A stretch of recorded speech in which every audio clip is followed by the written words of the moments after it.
Ok. Chers adhérents, tout d'abord, notre ami Roger Grand, notre animateur poète et engagé, nous a quittés ce dimanche, nous confortant tous dans une impuissance dévastatrice face à cette crise sanitaire qui continue d'envahir notre vie ordinaire. Nous présentons à sa femme ainsi qu'à ses proches toutes nos condoléances. Une fois encore, vous avez répondu présent à l'appel que nous avions lancé pour que la saison sportive 2019-2020 puisse se clôturer avec l'Assemblée générale statutaire. Vous avez été 175 à participer à cette consultation particulière. Le quorum ayant été largement dépassé, elle est donc validée. Merci à vous d'être entrés dans le jeu. Merci à ceux d'entre vous qui, n'étant plus adhérents en cette saison, ont malgré tout voté. Nous pouvons souligner l'excellent travail accompli par tous les membres du conseil d'administration qui se sont adaptés à la vidéoconférence et qui ont travaillé à la production de tous les documents que vous avez reçus. Merci à Jean-Pierre Rochette qui fait vivre le site internet et a beaucoup communiqué pour la mise en place des modalités de vote. Merci à Jackie Morales qui a énormément travaillé à la création de l'application informatique nécessaire pour le vote à distance. Merci encore à François Kunz qui pour la première fois est à l'origine de la présentation des comptes. Vous avez été nombreux à vous intéresser à la vie du club. Nous sommes conscients de la confiance que vous nous faites, compte tenu du peu de commentaires qui ont accompagné vos votes. Je vais vous donner quelques informations qui vont répondre à certaines de vos interrogations. Tout d'abord, sur le compte d'exploitation. Je rappelle que les cotisations que vous versez pour adhérer au club représentent 88% de nos produits. Le second poste étant les subventions, vous comprenez donc qu'il est nécessaire pour nous de maintenir un haut niveau de prestations afin d'attirer un nombre d'adhérents important.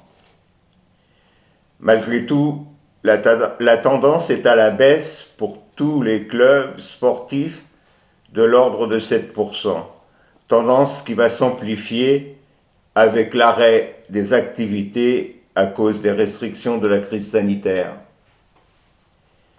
D'autres précisions, le compte assurance est à 0, non pas que le club n'est pas assuré, mais parce que le montant de la prime d'assurance est inclus dans le montant de l'adhésion à la FFRP. D'autre part, vous nous avez interrogé sur le montant de la ligne de charges dons et cadeaux. Il est principalement lié au geste d'amitié que nous faisons lors des obsèques d'adhérents ou bien encore pour des services rendus. En ce qui concerne le compte de produits, le montant global des subventions est resté stable. À noter l'augmentation de 200 € octroyée par la ville de Dammartin.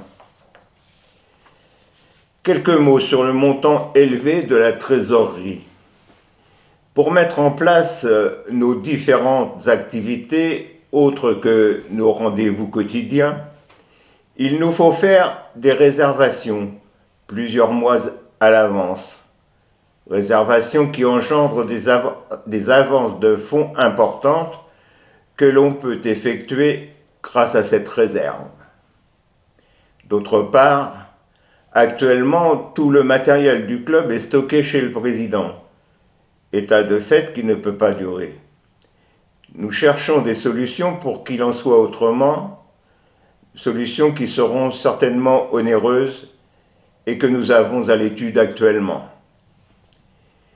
D'autre part, la Commission Culture et Patrimoine est prête à concrétiser les sentiers à thème Gérard de Nerval 2 étroit, dont le balisage sera entièrement à la charge du club. Enfin, en 2023, le club aura 20 ans d'existence. Nous souhaitons fêter cela comme il se doit.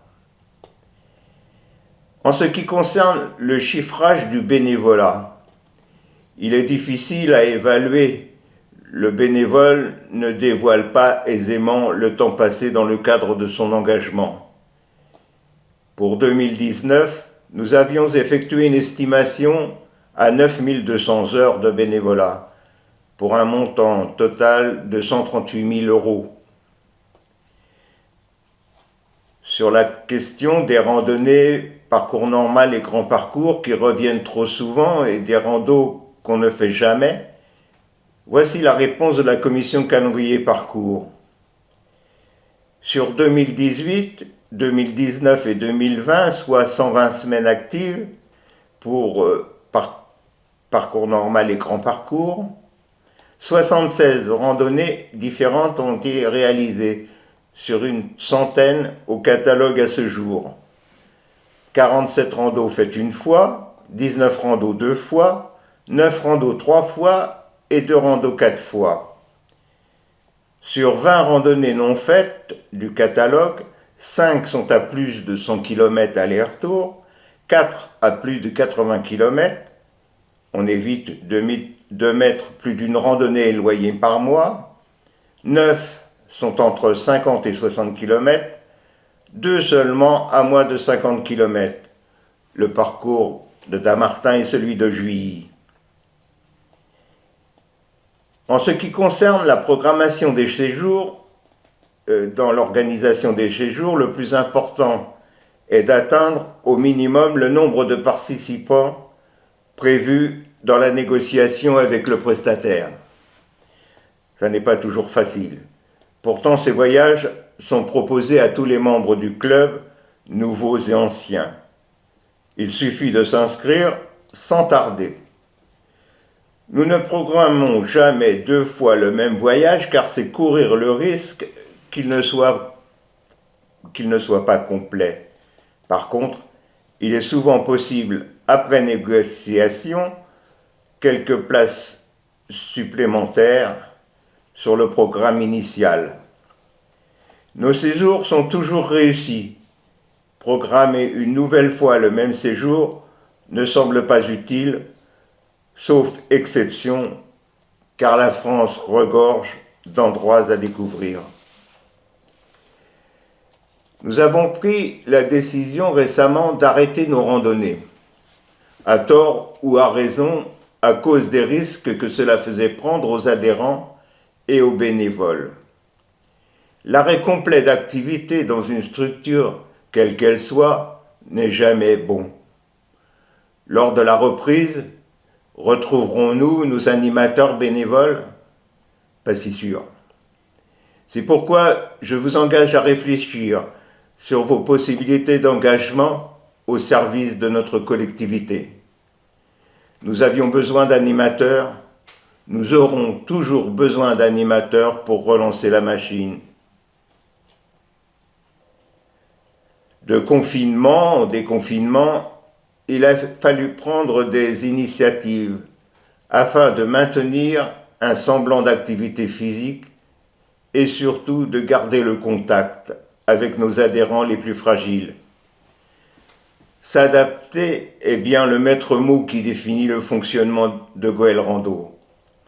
Satisfaire nos adhérents dans leurs attentes tout en respectant les règles imposées.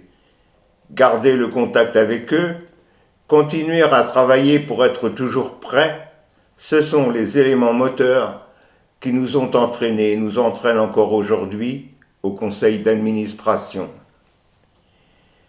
Le nombre de candidatures et le nombre de sièges à pourvoir étant identiques, nous n'avons pas jugé bon de vous faire voter. Nous avons le plaisir d'accueillir parmi nous Jackie Morales, qui travaillait jusque-là dans l'ombre.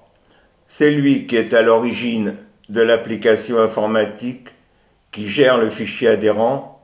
C'est lui aussi qui a créé pour Goël Rando l'application qui a permis à l'Assemblée générale sans présentiel, qui a permis l'Assemblée générale sans présentiel.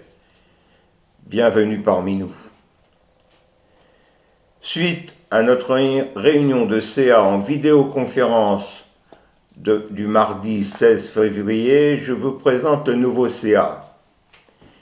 Donc, le vice-président Jean-Pierre Rochette, la secrétaire Marie-Laurence Fouquet, la secrétaire adjoint Francine Kunz, le trésorier François Kunz, le trésorier adjoint Jean-François Piot, et enfin les animateurs Solange de Tray, Chantal Morales, Jean-Marie Montéan, Denise Van Kamaelbeck, Christian Zandrovic, Patrick Labbé, Norbert Herrera, Philippe Martin et Didier Denis.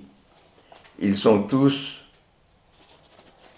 investis dans les commissions et également animateurs.